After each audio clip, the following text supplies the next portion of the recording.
Halo guys, kembali lagi di channel Mas Raka dan Dek Rafa. Jangan lupa komen dan subscribe. Orang-orang dari Sekte Tianlang, di dalam kabut putih, tidak ada yang berani bergerak untuk sementara waktu, karena dia tidak dapat membedakan antara kenyataan dan ilusi. Kakak, tolong pikirkan cara, kami tidak berani bergerak lagi. Seseorang berteriak dengan keras. Ya, saya tidak berani bergerak. Ada seseorang di depan saya. Saya tidak tahu apakah itu ilusi. Siapa yang memotongku, membutakanku? Maaf, saya pikir itu hanya ilusi. Saya tidak bisa melihat, kabutnya terlalu tebal. Untuk sesaat, banyak orang dari Sekte Tianlang mulai berteriak, menyebabkan pria paruh baya di Xingyi mengerutkan kening. Sekarang dia harus menemukan cara untuk menghilangkan kabut ini, jika tidak mereka mungkin akan terjebak dalam kabut putih ini.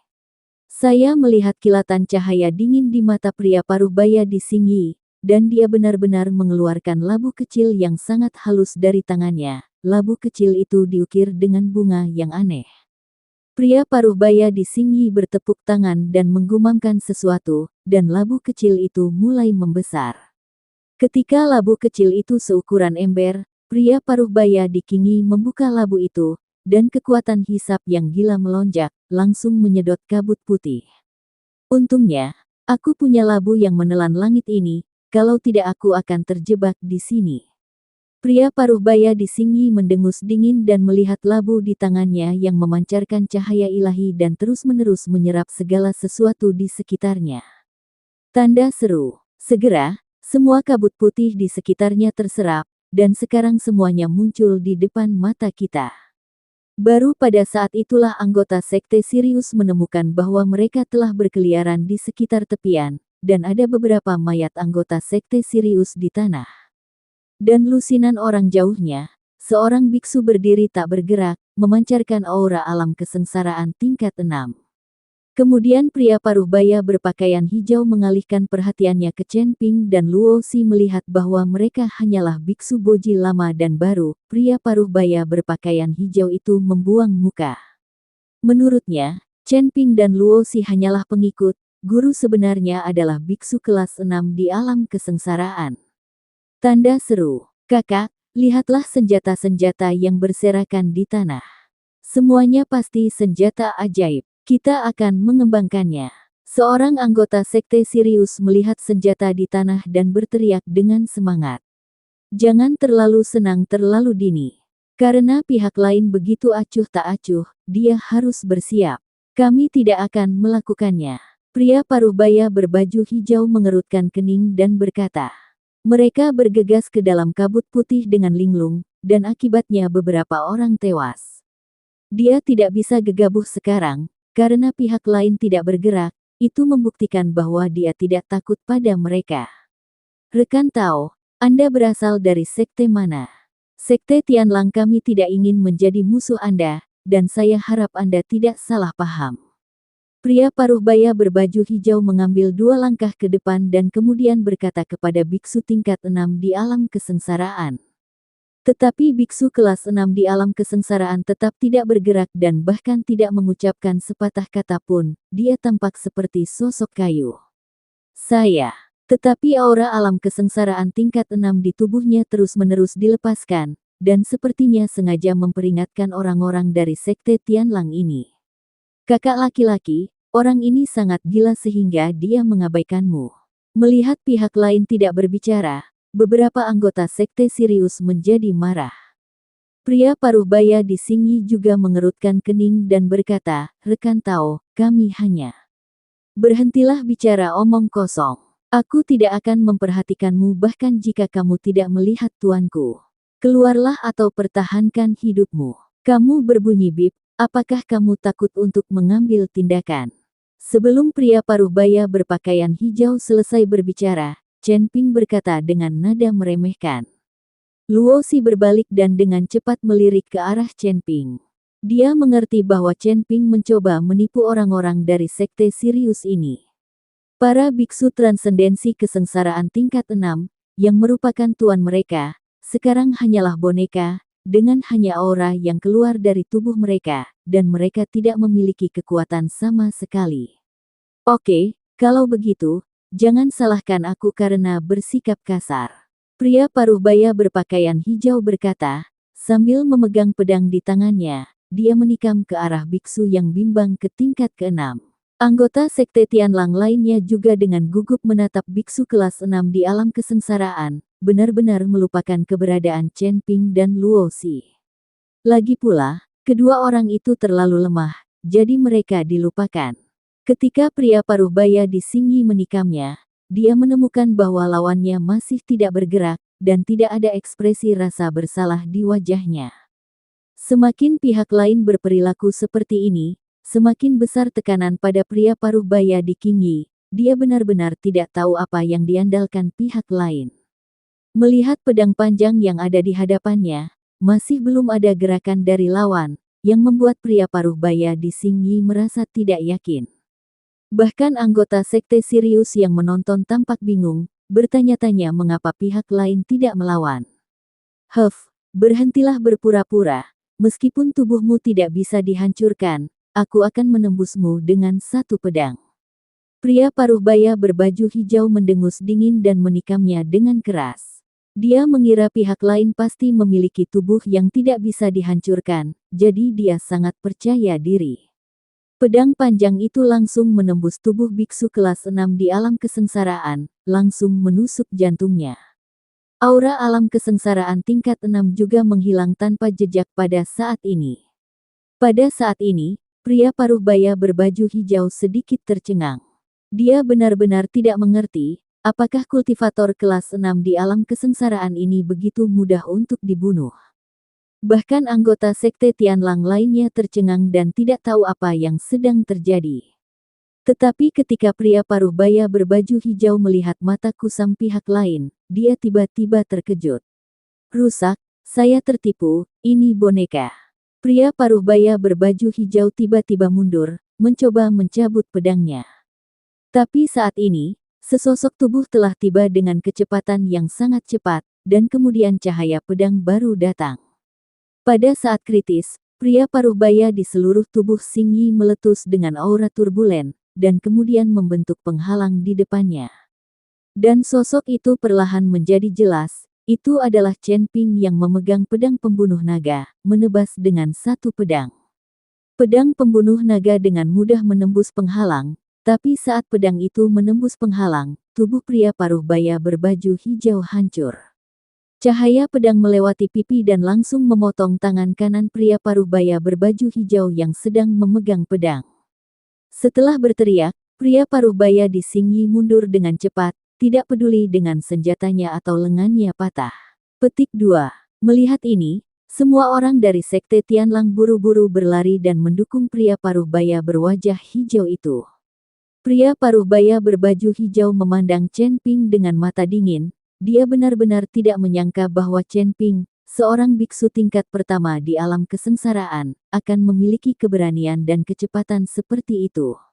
Sepertinya dia telah tertipu sejak awal. Protagonis di sini ternyata adalah Chen Ping, seorang biksu tingkat pertama di alam kesengsaraan. Kamu masih muda, tapi kamu sangat berbahaya. Kamu sengaja membiarkan aku dibodohi dan mengambil kesempatan untuk menyerangku secara diam-diam. Apakah menurutmu serangan diam-diam terhadapku akan membuatmu menang? Pria paruh baya berpakaian hijau sedikit menyipitkan matanya dan berkata dengan niat membunuh di matanya. Bagaimana kamu bisa bertarung denganku sekarang karena kamu tertegun?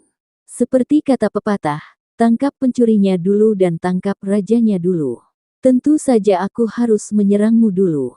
Dan kamu bilang aku berbahaya, tapi aku berbahaya, dan aku lebih baik dari binatang sepertimu, Sekte Sirius, kan?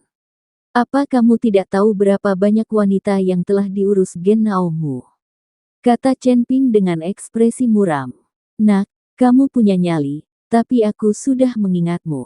Bahkan jika aku tidak bisa membunuhmu di medan perang para dewa dan iblis ini, ketika medan perang para dewa dan iblis ditutup, aku akan memotongmu menjadi beberapa bagian di luar. Pria paruh baya di Qingyi mengalami patah lengan, jadi dia tidak ingin terlibat dengan Chen Ping.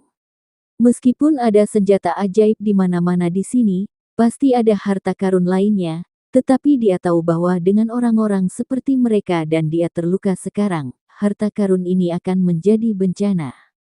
Jika mereka memegang senjata atau harta ajaib ini, seseorang pasti akan menyerang mereka. Jadi pria paruh baya di Singyi berencana untuk menghentikan lukanya terlebih dahulu dan kemudian membuat rencana jangka panjang. Kamu ingin pergi? Apakah kamu sudah bertanya padaku? Ketika Chen Ping melihat pihak lain benar-benar pergi, dia tidak bisa menahan diri untuk tidak mendengus dingin. Pria paruh baya di Singyi tercengang, alisnya menyatu dan berkata, "Apa? Aku tidak peduli padamu lagi, apakah kamu masih ingin berakhir bersama kami? Kamu tidak peduli padaku, tapi aku ingin peduli padamu." Setelah Chen Ping selesai berbicara, Luo Xi melangkah maju dengan pedangnya. "Apakah kamu masih mengenalku?" Luo Xi memelototi orang-orang dari Sekte Tianlang dan berteriak dengan tegas. Pria paruh baya di Singyi memandang Luo Zhao dan memandangnya dari atas ke bawah, tapi sepertinya dia tidak mengenalinya. Bagaimanapun, mereka telah bermain dengan banyak wanita, bagaimana mereka bisa mengenali Luo Xi?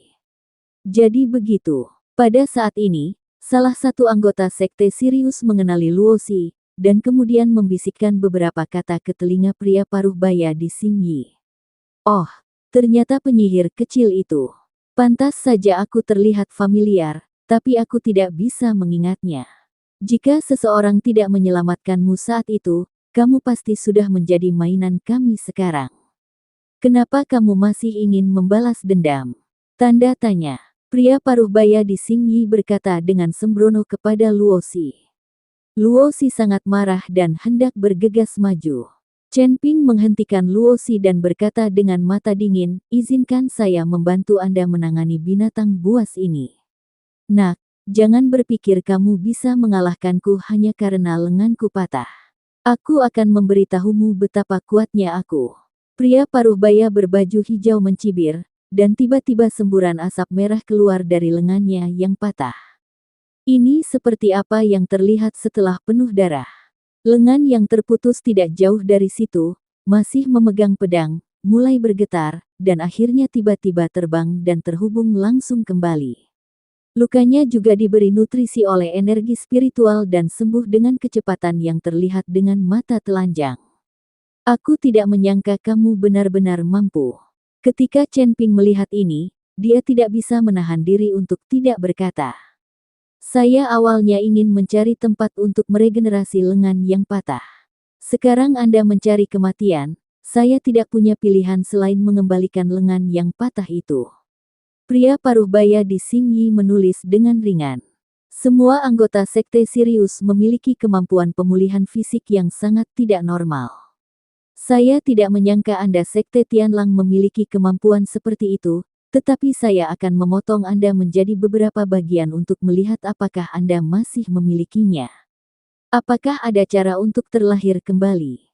Petik 2. Pedang pembunuh naga di tangan Chen Ping meletus dengan cahaya keemasan, dan dia siap mengambil tindakan kapan saja. Batista. Pria paruh baya berbaju hijau mengayunkan pedang panjangnya, dan seberkas pedang langsung menuju ke arah Chen Ping. Kali ini, pria paruh baya di Singyi menyerang dengan seluruh kekuatannya, tanpa syarat apapun, karena dia sudah mengetahui detail Chen Ping, jadi tidak perlu menahan diri.